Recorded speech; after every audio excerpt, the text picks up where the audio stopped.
Seolah-olah negara ini punya Ternak Mulyono. Memang kau siapa? Terus tiba-tiba orang harus percaya. Waduh, kalau gitu nggak usah ya ada perdebatan di apapun di publik. Apa yang dikatakan harus percaya. Apa yang dikatakan lembaga negara ini harus percaya.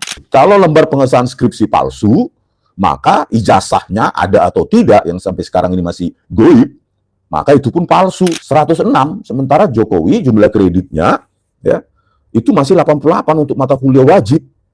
Jadi masih kurang sebenarnya.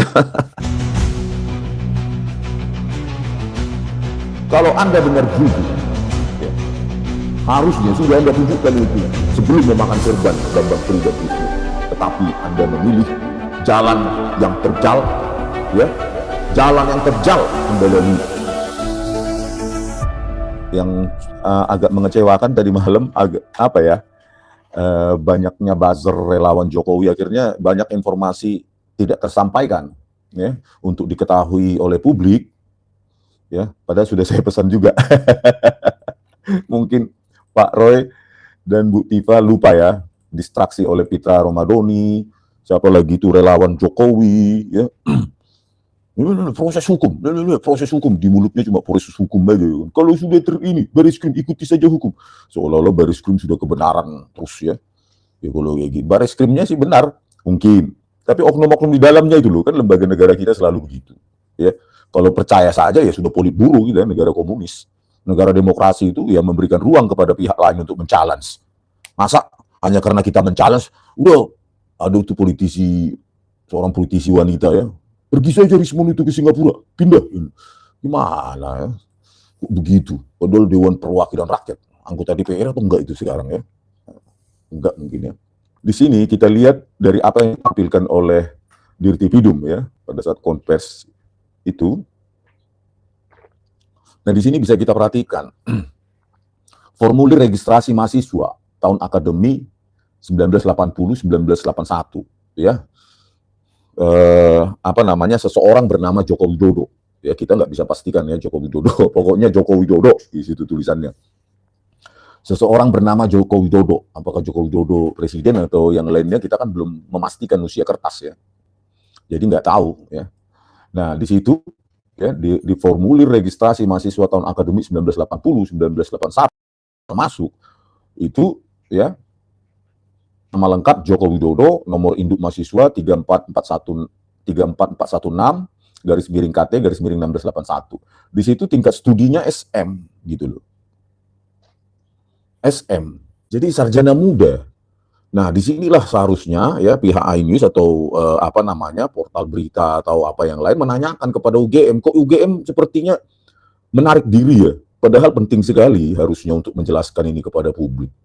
Bagaimana seseorang yang sejak awal mendaftarnya saja tingkat studinya sarjana muda itu bisa mendapatkan gelar insinyur sarjana kehutanan, mendapatkan gelar kesarjanaan kehutanan. Kan bingung kita seperti ini ya kan. UGM seolah menarik diri setelah diumumkan oleh Rektor Ova Emilia, kami yakini bahwa Insinyur Joko Widodo adalah alumni Gajah Mada, Fakultas Kehutanan. Tetapi dari form registrasi sejak masuk tahun akademi 1980-1981 itu sarjana muda. Terus bagaimana kan UGM perlu menjelaskan kalau memang sarjana muda saja ya sudah sarjana muda berarti gelarnya BSc bukan insinyur.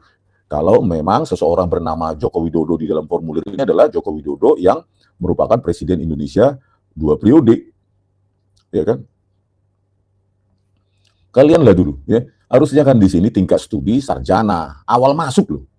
Formulir registrasi mahasiswa tahun akademi 1981 tingkat studi yang mengisi adalah yang bersangkutan yang bertandangan pada formulir ini minta didaftar sebagai mahasiswa pada gitu. Ya, jadi di situ ada formulir dengan mengatakan yang bertanda tangan pada formulir ini minta, ada kata minta ya, bingung juga saya. Jadi yang mengisi formulir ini meminta sendiri. Minta didaftar sebagai mahasiswa pada, nah di situ ada kata minta, berarti ada permintaan dari mahasiswa tersebut, gitu loh, ya. Coba kalian baca di X saya juga sudah ada, ya. Yang bertanda tangan pada formulir ini minta didaftar sebagai mahasiswa pada Fakultas Kehutanan, ya, Fakultas garis miring Departemen Kehutanan, jurusan garis miring bagian kosong, ya kosong atau dihapus ini nggak tahu karena yang ditampilkan digital ya. Terus yang ketiga, tingkat studi SM, sarjana muda. Jadi Jokowi sendiri ya ketika diminta dalam formulir tersebut agar didaftar sebagai mahasiswa, dia sendiri ya, seseorang bernama Joko Widodo ini ya, saya nggak tahu ya Joko Widodo yang mana ini karena belum lihat analog ya kan ya, versi digitalnya aja. Nah itu ya meminta ya, jadi UGM meminta mahasiswa tersebut agar didaftar pada tingkat studi sarjana muda SM gitu. Jadi seseorang bernama Joko Widodo ini ya, kalau benar ini presiden kita ya, maka dia meminta kepada UGM agar terdaftar sebagai mahasiswa Fakultas Kehutanan dengan tingkat studi sarjana muda gitu loh. Itu jadi Joko Widodo itu sendiri meminta kepada UGM agar terdaftar sebagai mahasiswa pada tingkat studi sarjana muda. Gitu. Ya, di situ formulirnya kan jelas di situ. Yang bertanda tangan pada formulir ini artinya seseorang bernama Joko Widodo minta didaftar sebagai mahasiswa pada tingkat studi SM sarjana muda. Terus bagaimana ya Pak Jokowi bisa menulis skripsi kalau dia terdaftar atau meminta didaftar sebagai SM sarjana muda Universitas Gadjah Mada Fakultas Kehutanan. Inilah UGM harusnya berani kalau benar, jangan takut Zoom di iNews atau di program berita lainnya atau membuat YouTube sendiri menjelaskan formulir itu yang ditampilkan oleh Dirtipidum. Bagaimana seseorang yang terdaftar, yang meminta didaftarkan sebagai mahasiswa dengan tingkat studi sarjana muda SM, ya, bisa melakukan atau menulis skripsi. Sarjana muda tidak ada program skripsi, penulisan skripsi. Makanya saya bilang 11.000 triliun persen itu lembar pengesahan skripsi itu palsu. Karena hasil reproduksi sekitar tahun 2000-an. Gitu loh. Kalau lembar pengesahan skripsi palsu, maka ijazahnya ada atau tidak yang sampai sekarang ini masih goib, maka itu pun palsu, berkesesuaian dengan form ya, formulir registrasi mahasiswa tahun akademi 1980-1981. Jokowi sendiri yang bertanda tangan di formulir itu meminta didaftar sebagai mahasiswa pada tingkat studi SM sarjana muda. Gitu, ya. Ya, manusia-manusia nggak jelas dikasih data selalu saja nggak berargumentasi dengan data itu. Gitu. Ini kan formulir yang ditampilkan sendiri oleh pihak Bareskrim. Ya tentu kita bertanya sebagai publik. Kalau kita nggak bertanya berarti kita menerima saja gitu. Ya, sejak kapan Bareskrim memiliki otoritas? Kalian harus percaya pada hasil Bareskrim. Jadi negara komunis lah kita. Ya, Politburo seperti di kampung tanah di Cina sana ya. Oke, begitulah ya. Jadi formulir registrasi yang diisi sendiri oleh Joko Widodo, dia meminta agar didaftar sebagai mahasiswa UGM Fakultas Kehutanan tingkat studi sarjana muda. Maka ya, kalau dia tingkat studinya sarjana muda, maka tidak ada skripsi. Berarti skripsi itu adalah skripsi palsu atau skripsi orang lain. Kalau skripsinya palsu, maka ijazahnya pasti palsu. Makanya sampai saat ini tidak berani menunjukkannya. Gitu loh. Kalau kita analisa secara digital itu bukan yang ditampilkan oleh Dian Sandi itu, ya versi digitalnya, itu kan masih sangat muda ya, cerah kali apanya, warnanya, warna ijazah tersebut. Nggak kucel apa gitu ya, tua seperti kertas berusia 40 tahun. Nah ini kan berkesesuaian. Apakah Bareskrim berani menjelaskan ini atau Kapolri sendiri berani nggak menjelaskan ini? Harusnya kan turun tangan, sudah menjadi buah bibir dari seluruh bangsa Indonesia, bahkan di kedai kopi, di lapo-lapo pun, ya di kedai kopi, di lapo-lapo sudah ini pembicaraannya, gitu loh, ya sudah ini pembicaraannya. Dan para buzzer masih cari makan di live saya 400 perak per komentar. Padahal ya di kedai-kedai kopi seluruh Indonesia ini sudah ini pembicaraannya. Nanti mereka pasti membicarakan juga, loh terdaftar di sejak awal tahun 80-81 sarjana muda. Kok bisa menulis skripsi? Berarti kan kalaupun dia lulus, maka gelarnya adalah BSc. Karena pada saat Kasmujo, Kasmujo tahun 76 menjadi dosen yang dikatakannya sebagai asisten dosen, maka dia pun masih bergelar BSc, ya, sesuai dengan di buku Jejak Langkah Fakultas Kehutanan UGM, Mencerdaskan Bangsa. Di situ Kasmujo pun masih bergelar BSc, artinya dia masih ketika mendaftar dosen UGM pun dia masih sarjana muda. Dan kita perhatikan di daftar dosen ya Fakultas Kehutanan tersebut ya tahun 71 sampai 80 inilah masih didominasi bergelar BSc. Sarjana muda semua dosen-dosen Fakultas Kehutanan UGM gitu.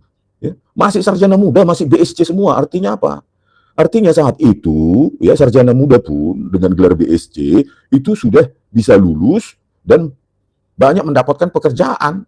Makanya mungkin untuk apa saya insinyur S1 kalau BSc saja bisa bekerja. Ya itulah mungkin alasan Joko Widodo setelah lulus BSc dia langsung berangkat ke Aceh katanya kerja. Kalau benar seseorang bernama Joko Widodo yang ditampilkan dalam formulir registrasi tersebut adalah Joko Widodo, Presiden Republik Indonesia. Kalaupun itu benar, maka gelarnya adalah BTTSC, Bachelor of Science. Ya.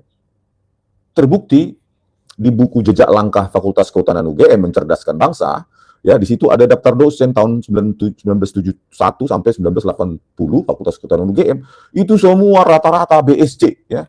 Yang saya lihat insinyur ya, saya lihat daftarnya cuma beberapa saja. Satu, Insinyur Puli Burhanuddin Siagian, ya masuk Fakultas Dosen tahun 1971. Ya, itu yang insinyur. Terus saya lihat lagi sampai saking jarangnya semuanya BSc, masih sarjana muda semua dosen-dosennya.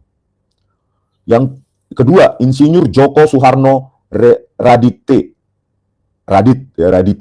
masuk dosen 1976. Itulah orang kedua dari daftar dosen tersebut yang merupakan insinyur. Jadi sisanya itu BSc. Oh, yang ketiga ada 3 orang ini. 3 orang Insinyur Sri Nugroho Marsoem, masuk dosen Fakultas Kehutanan UGM 1978.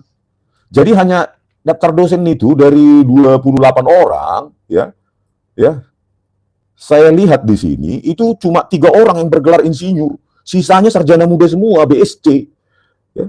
Jadi ketika seseorang bernama Joko Widodo, ya, meminta UGM agar didaftar sebagai mahasiswa sarjana muda Fakultas Kehutanan, maka dosen-dosennya pun, ya, dari 28 ini cuma 3 yang bergelar insinyur. Artinya, ya, hampir 90% itu dosen-dosennya, ya, itu pada saat Joko Widodo itu masuk, itu hampir 90% itu masih sarjana muda juga, BSc, Bachelor of Science. Hanya 3 orang dari 28 yang bergelar insinyur. Artinya apa? Bahwa pada saat itu yang jamak diambil orang adalah BSc, sarjana muda, gitu loh.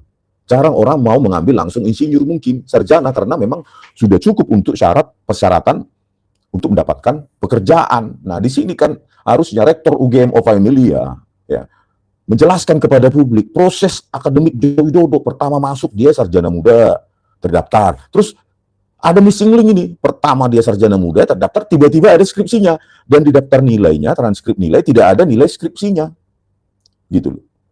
Kan publik perlu bukan hanya asal percaya atas keyakinan Rektor Ova Emilia yang mengatakan kami meyakini bahwa Insinyur Joko Widodo, tapi tidak disertai data-data. Itu loh. Kita bukan meminta sembarang alumnus UGM ini, Pak Bu Rektor Ova Emilia. Untuk apa? Membicarakan isu receh. Ini kan terkait dengan alumnus UGM yang mengaku alumnus UGM, tetapi presiden 2 periode dan gelarnya insinyur.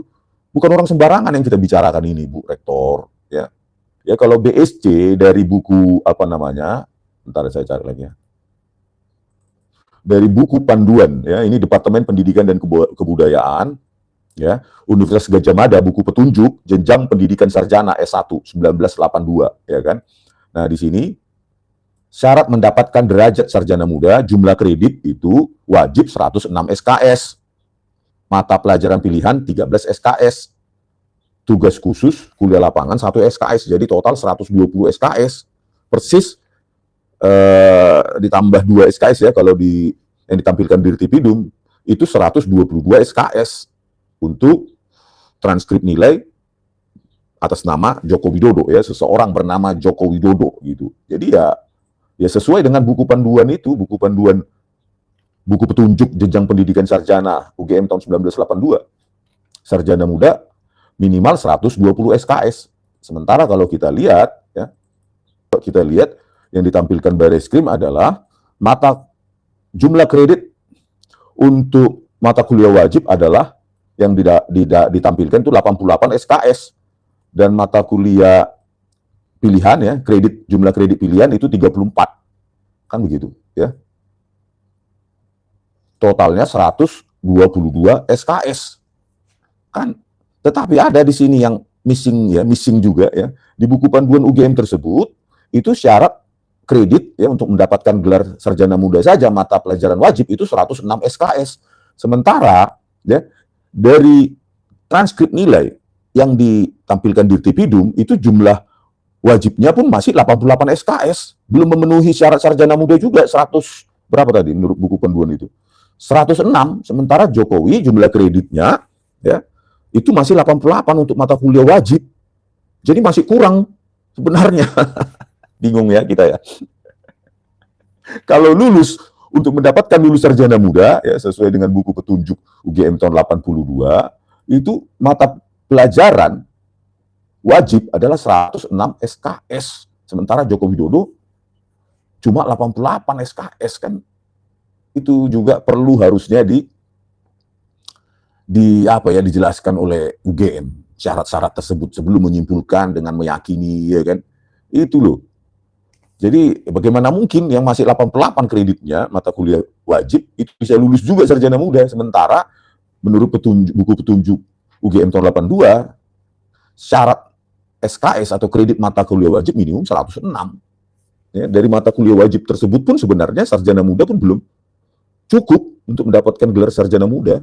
Itulah yang kita dapatkan. Sekarang kan UGM bisa berhak untuk membantah, ya kan? Ini kan kita menggunakan data-data yang ditampilkan oleh Dirtipidum yang katanya disita oleh UGM, dari UGM kan.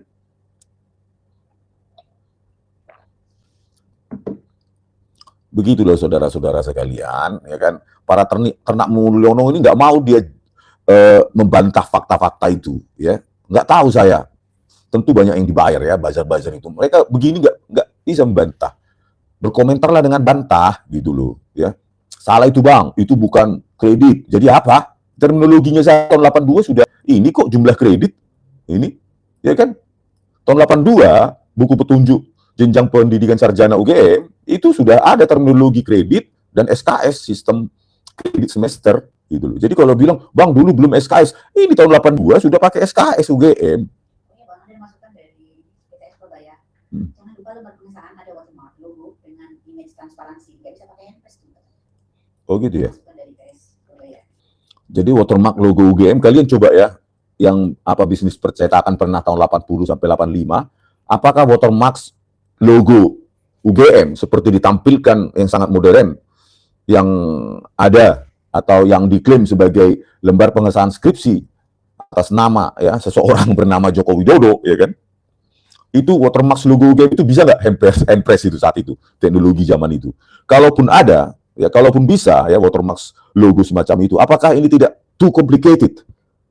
Ya, too complicated, terlalu kompleks untuk teknologi tahun itu. Karena yang saya lihat ya, watermark di dokumen negara pun ya, logo-logonya pun masih sangat simpel. Saya pernah lihat ya di kementerian ini, kementerian itu, logonya pun sangat-sangat sederhana gitu loh. Ini sudah terlalu kompleks ya. Watermark logo UGM dengan kuning seperti itu gitu. Coba kalian membuat video mereka-mereka yang pernah menjalani percetakan atau usaha percetakan atau bekerja di percetakan tahun 80-an itu, apakah sanggup menciptakan watermark secanggih ini? Kan gitu. Ya. Makanya sebenarnya hal ini sangat mudah sebenarnya kalau misalnya Bareskrim saat itu menggelar terbuka bukti-bukti itu, apalagi kalau gelar perkaranya ya itu pada saat pembuktian terutama itu dilakukan di sejumlah lab, bukan hanya mereka. Misalnya lab for Puspom TNI dilibatkan, misalnya gitu. Jangan hanya mereka. Kalau mereka internal itu kan bisa kong kali kong, itu wajib itu, ya kan? Sangat mungkin kong kali kong.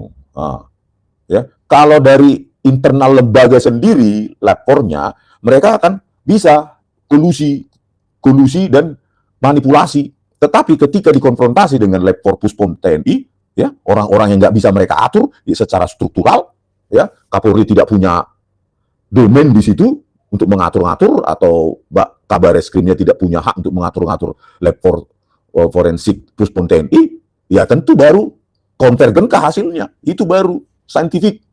Ya, jangan ada statement kalau nggak percaya apa lab for Reskrim, ya sudah semua nggak dipercaya katanya. Loh, namanya kita mencari kebenaran. Ya kita saja kalau cek kesehatan harus berapa 3 laboratorium kok kita untuk menentukan apakah ada penyakit X atau Y atau Z gitu loh. Ada apa? Bahkan third opinion, third result untuk apa? Supaya tindakan medis kita itu lebih terukur. Kan begitu orang. Ya, jangan percaya hanya satu laboratorium dengan pendapat satu dokter. Enggak. Gitu loh. Ya harus kita bandingkan dengan laboratorium yang lain dan opini dokter atau ahli yang lain.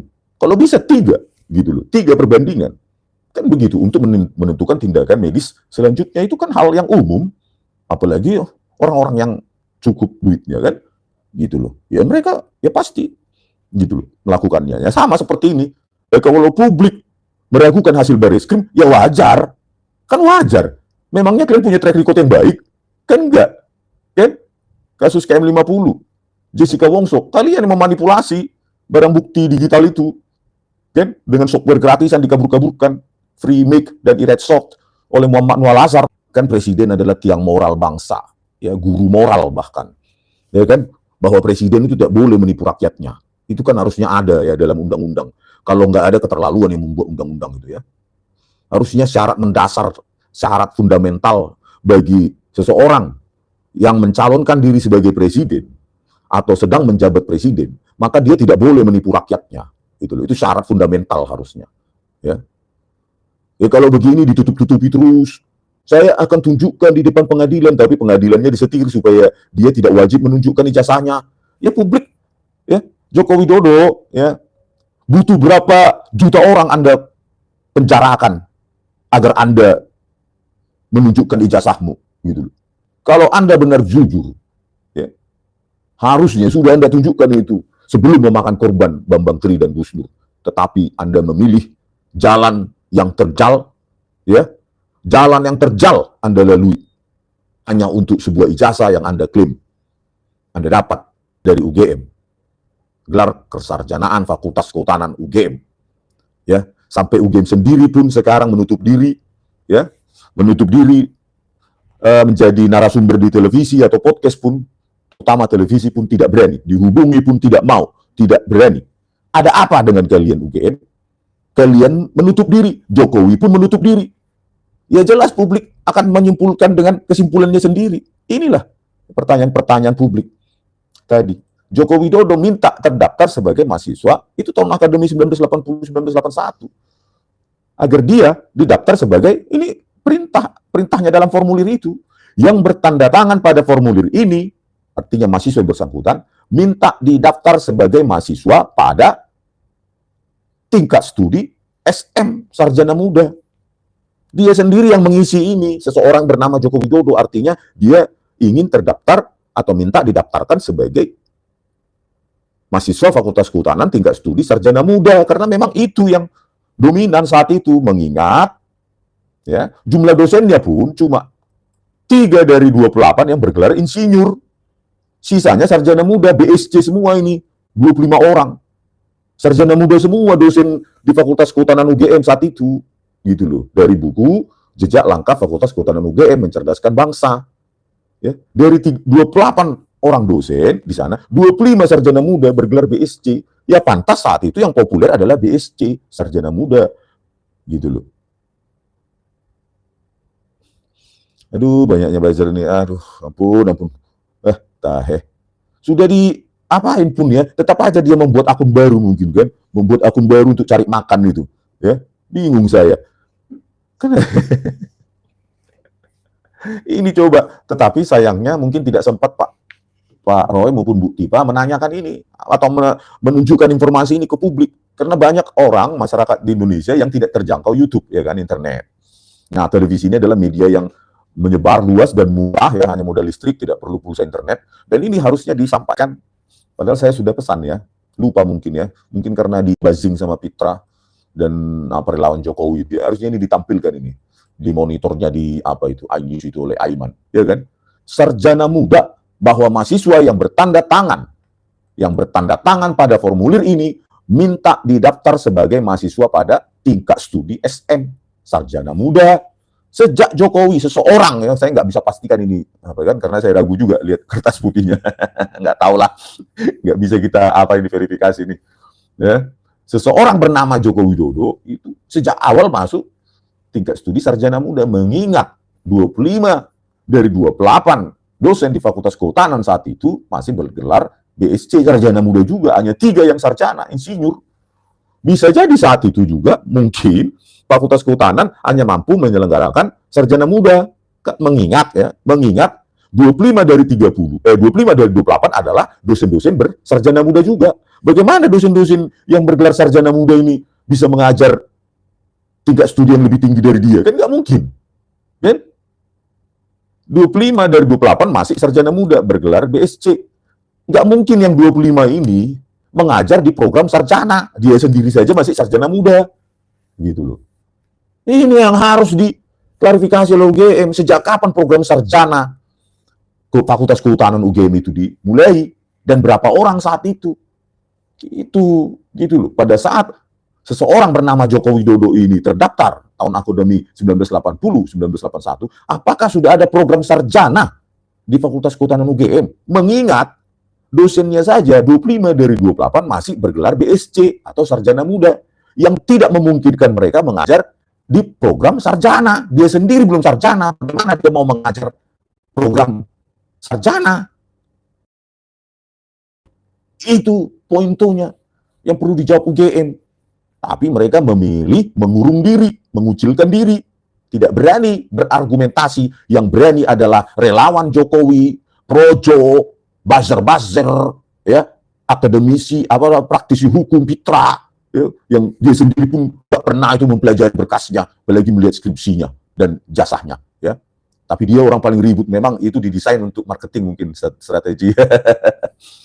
Minum dulu, Bah. Tolong.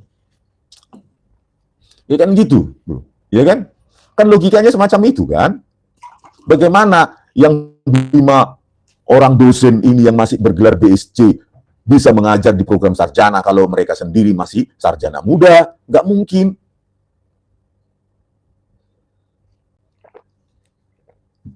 Itu ya hasil riset dari Dr. Suryadi, ya, yang menjadi dosen dan peneliti di Leiden, ya, Leiden University. Ini kan jejak langkah Fakultas Kehutanan UGM mencerdaskan bangsa. Nah, inilah, ya, tahun 1971 sampai 1980 Fakultas Kehutanan UGM, daftar dosennya 28. Mungkin sisanya masih banyak mungkin, atau ada beberapa yang sedang belajar, ya, tugas belajar mungkin di sini namanya Pak Ahmad Sumitro tidak ada, ya, tapi mungkin dari studinya mungkin dia sedang belajar di Amerika, di Minnesota atau di mana, ya. Nah, itu jadi tidak ada di dalam daftar itu. Nah, tetapi ya kita lihat di sini dari 28 hanya 3 yang bergelar sarjana insinyur. Kalaupun ada program sarjana saat itu, siapakah yang mengajar? Mungkin dari IPB, ya, bantuan dari IPB kalaupun ada, gitu loh. Dan tentu terbatas, itu loh, mahasiswanya sangat terbatas karena hanya 3 yang dimiliki Fakultas Kehutanan UGM saat itu. Ya mungkin kalaupun ada program sarjana saat itu, minta bantuan institusi yang lebih tua Fakultas Kehutanannya, seperti IPB. Nah, ini nggak ada keterangannya di situ, ya. Tetapi faktanya adalah 25 dari 28 dosen Fakultas Kehutanan saat itu masih bergelar sarjana muda, ya, BSc. Nah, ini nggak berani, ya, Fakultas Kehutanan membuka ini. Takut dia semakin dibuka semakin janggal. Aduh, kita harus percaya sama UGM, UGM-nya sendiri diam. Terus kita harus percaya gitu, kan kacau gitu. Ya, kalau mau ke lembaga akademik, biasa berdebat secara ilmiah, akademik, kan biasa. Bukan berarti saya benci UGM, yang enggak lah, yang menjilat UGM itu yang ingin menghancurkan UGM. Kalau saya kan mengkritisi, dia cinta alma mater kok, ya kan? Bang Rismon kapan bongkar F4? Apa itu F4? Fufu Papa. Sabar ya, sabar. Orang sabar dikasih Tuhan. Biarkan dulu Fufu Papa nggak bisa tidur. Kalau sempat saya diundang atau bertemu dengan Prabowo Subianto, di depannya nanti langsung saya sajikan, ini Pak, ini Pak, ini Pak, bagaimana ini Pak, nah, gitu aja. Saya harus dapat dukungan dulu dari Prabowo Subianto untuk membongkar Fufu Papa, karena banyak data-data yang saya ya dapatkan dengan jalur turning around, kalian tahu lah ya, apa itu ya, teknik-teknik seperti itu bagi kalian yang mempelajari titik-titik, ya kan. Biarkan di depan Pak Prabowo Subianto, ini loh Pak, data-data yang belum ada yang belum dikupas oleh Pak Roy. Nih, saya dapat. Gitu, Pak. Nah, berikutnya juga ya.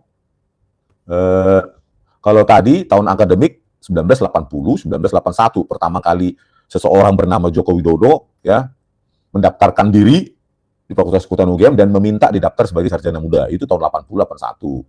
Nah, tahun 81, 82 pun begitu. Dia lingkarin bulatan juga sarjana muda. Ya. 3 kali. Pertama tahun 80, dia pilih sarjana muda juga. Padahal ada di situ program diploma, sarjana, ya. Opsi ketiga, opsi keempat, profesi. Dan dia pilih adalah opsi kedua, sarjana muda.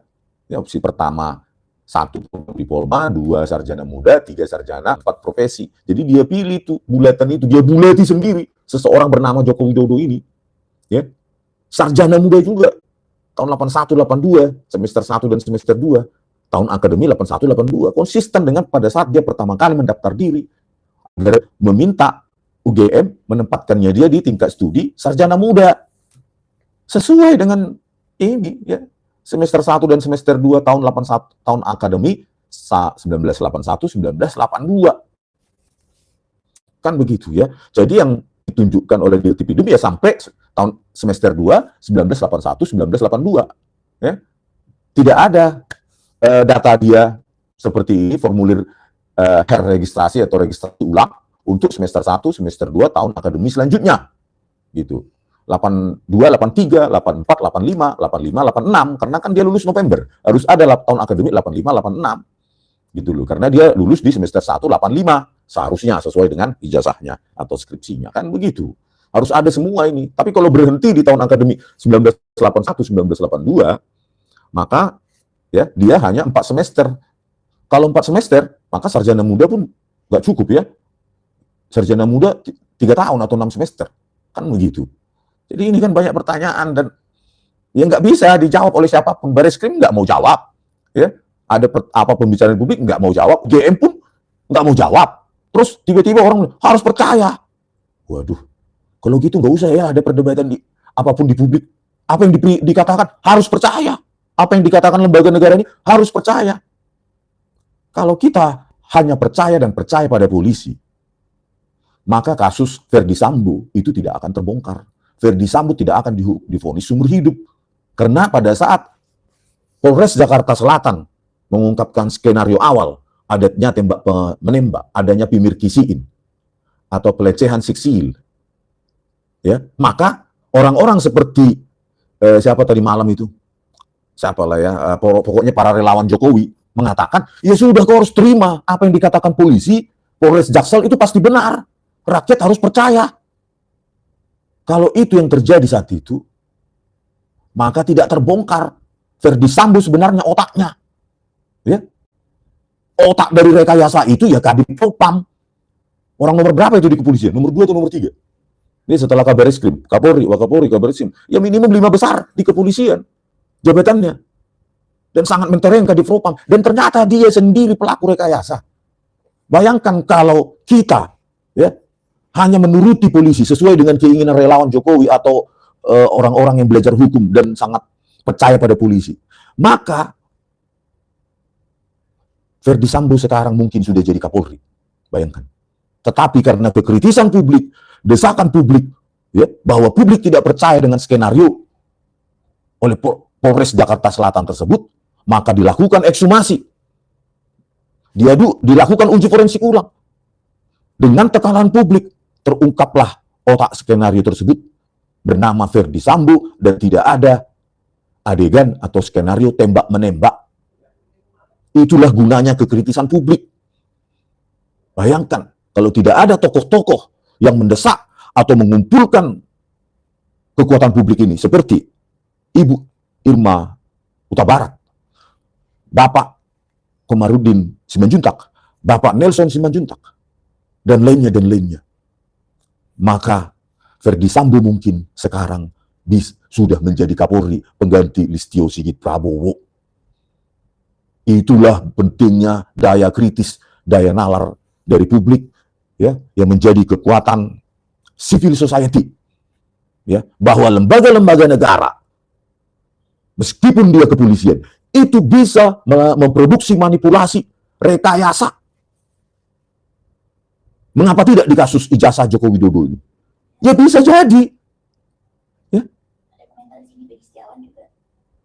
Ya, kasus Peggy Setiawan juga.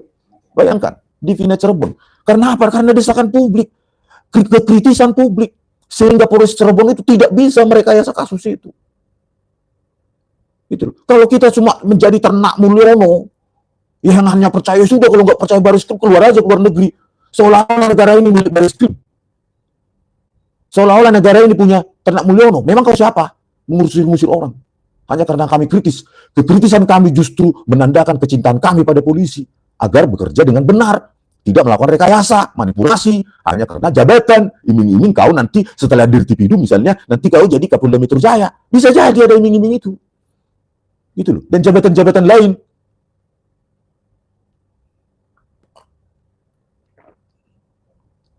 Kasus Peggy Setiawan yang terakhir, ya kan? Bayangkan, ya, bayangkan manipulasi itu dilakukan oleh polisi. Oh itu kan Cirebon, oh polisi ada 100 ya, ada 1000. Kalau polisi Cirebon nggak boleh dikatakan itu polisi Jakarta gitu. Ya semua harus polisi ya polisi satu, katanya Pak Ugrosono. Polisi ya satu, dimanapun berada, ya Mabes Polri harus tanggung jawab itu. Kasus terakhir dan paling menggemparkan adalah Ferdi Sambo, Kadif Propam loh, bayangkan. Bahkan menurut saya, dia calon Kapolri, calon kuat Kapolri. Tetapi atas dasar desakan publik dari para tokoh-tokoh ini, ya, yang saya sebutkan tadi, maka publik semakin menggali dengan kecerdasan massa, ya, the intelligence of the mass, kecerdasan publik melebihi kecerdasan penyidik. Akhirnya terdesak, Kapolri terdesak, ya, akhirnya skenario rekayasa di Polda Metro, di Polres Jakarta Selatan terbongkar, meskipun mereka yang terlibat rekayasa itu, bahkan mantan Kapolres Jakarta Selatan itu masih naik pangkat. Itulah prestasi dari Listio Sigit Prabowo. Ya, mereka yang sudah terlibat rekayasa skenario Ferdi Sambo pun tetap dinaikkan pangkat. Listio Sigit Prabowo sangat sayang pada polisi-polisi kotor. Kasihan polisi-polisi yang masih bersih justru tidak mendapatkan jabatan. Itulah makanya Pak Prabowo Subianto harus mengganti secepatnya Listio Sigit Prabowo. Karena apa, Pak? Apa yang dirasakan masyarakat itu real loh, Pak. Listio Sigit Prabowo ini tidak berbobot, penegakan hukum itu hancur di tangan dia. Buktinya Indeks Mundi di tangan Joko Widodo, di tangan Listio Sigit Prabowo, kepolisian Republik Indonesia terburuk se-Asia Tenggara. Itu fakta, Pak Prabowo Subianto. Kapan ini diganti? Berikan harapan baru, cahaya baru bagi rakyat, Pak. Sudah terlalu lama dia menjabat 4,5 tahun. Kapolri terlama sejak zaman reformasi. Jangan karena jasa-jasanya, Pak, yang kami juga bisa beropini. Ya. Gantilah dengan Kapolri yang masih baik, jenderal yang masih mau mengabdi Indonesia ini, bukan memperkaya diri atau melindungi dinasti-dinasti seperti dinasti Joko Widodo ini. Ya, kita juga setelah diganti Kapolri ini harus berani mengusut keluarga Jokowi, ya, seperti si Kaisang, ya, kok bisa dia punya uang sebanyak itu, ratusan miliar membeli saham-saham, terus diusut juga Gibran Rakabuming Raka yang sekarang Wapres, ya, dia mengakui bahwa banyak menteri tiap minggu menyetor duit pada saat Joko Widodo menjadi presiden, ya kan, tinggal cek uangnya, asetnya, memungkinkan nggak dari usahanya, misalnya dia punya berapa ratus miliar, memungkinkan nggak dari usahanya itu, cek pakai PPATK, pasti dapat itu, uang-uang itu, ya. Begitu juga dengan putrinya Joko Widodo yang disebutkan dalam keputusan ya untuk kasus suap izin tambang batu bara di Maluku Utara. Itu disebutkan namanya itu di keputusan, diperiksa juga itu Pak putrinya dan lainnya, pasti banyak lagi kasus-kasus yang lain itu. Kapolri harus berani ya, walaupun dia mantan presiden atau keluarga mantan presiden, itu harus dikasih pelajaran ya. Makanya jadi presiden harus taat hukum, harus berjalan sesuai dengan apanya. Jangan bermain-main proyek, jangan keluarganya bermain proyek, menerima duit atau lainnya. Terutama itu Kaisang itu. Bagaimana dia punya uang ratusan miliar itu membeli saham. Pasti banyak lagi informasi-informasi tentang dia yang tidak muncul di publik, yang hanya diketahui oleh orang-orang dalam ya, atau intelijen negara. Tentu sudah memiliki data lengkap itu tentang Kaisang itu. Ya. Tinggal diciduk itu, kalau terbukti itu semua data-data itu kan. Dari manalah uangnya? Pengusaha yang baru saja, itu pun pengusaha yang ketika bapaknya menjadi presiden, tiba-tiba punya uang ratusan miliar, itu dari mana itu? Membeli saham 90 miliar di sana, 90 miliar di sini, saham 90 miliar di situ, total udah hampir 300 miliar. Ya.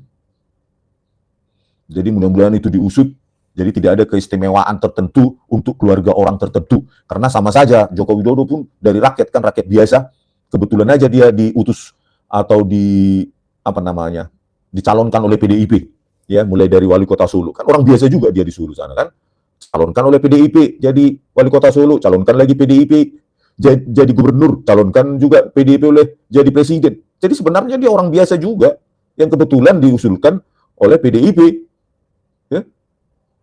PDIP pun harusnya menginvestigasi ini, ya minimum secara informal ke UGM, tanyakan, loh Joko Widodo itu terdaftar sarjana muda sejak tahun 80-81, tahun akademik 80-81. Kenapa dia bisa mendapatkan gelar sarjana insinyur kehutanan?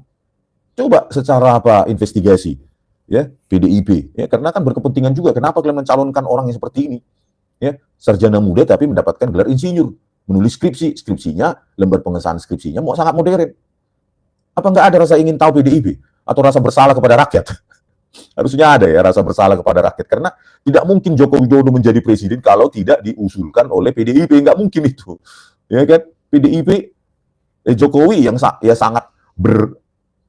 PDIP sangat berjasa untuk Jokowi. Jokowi ya tanpa PDIP ya nggak mungkin jadi presiden ya.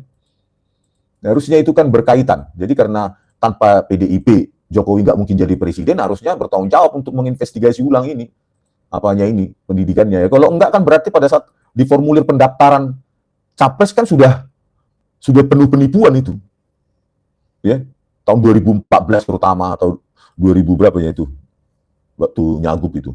Ini kan harus tanggung jawab, ya minimum tanggung jawab moral bagi PDIP, karena mereka yang membawa mulai dari wali kota, gubernur maupun presiden ya kan, bertanggung jawablah kepada rakyat. Coba jelaskan bagaimana Joko Widodo kok bisa lulus UGM padahal terdaftar sebagai sarjana muda. Kan berutang budi loh sebenarnya kepada rakyat itu PDIP, karena dia yang mencalonkan. Kalau tidak mereka calonkan ya tidak ada presiden bernama Joko Widodo. Ya dia masih sebagai pengusaha kan, pengusaha kayu di kotanya, di Solo sana gitu. Ya, oke pemirsa, sampai jumpa di video kami selanjutnya. Semoga UGM itu ya, Rektor Oka Emilia terbuka Bu. Jangan ketika dihubungi oleh media tertutup. Ketertutupan Anda membuat ketidakpercayaan publik makin meluas kepada UGM hanya karena Anda tidak mau terbuka. Ya jawab itu. Ya, data-data terakhir yang ditampilkan oleh Dirtipidum itu. Ya. Bagaimana seseorang yang terdaftar sebagai sarjana muda bisa bergelar insinyur, harusnya BSc, sarjana muda, mengingat juga dosen-dosennya saat itu 25 dari 28 ternyata masih sarjana muda, BSc. Anda jawab. Pada tahun 80 ada nggak program sarjana di Fakultas Kehutanan dengan struktur atau komposisi dosen yang masih 90% bergelar BSc atau sarjana muda? Jawab loh. Gitu loh. Ya. Kalau tertutup begini, ya makin dilibas Anda dan UGM. Ya, ketidakpercayaan publik ini kan sudah meluas di mana-mana sampai di kedai kopi dan lainnya. Ya. Kalau Anda memilih bungkam, ya padahal seharusnya lembaga akademik harusnya lebih vokal dengan menunjukkan syarat-syarat, menunjukkan bukti-bukti. Itu kan bukti bahwa UGM adalah lembaga akademik bukan lembaga politik, ya, yang harusnya tanpa kepentingan. Oke, sampai jumpa di video kami selanjutnya. Horas.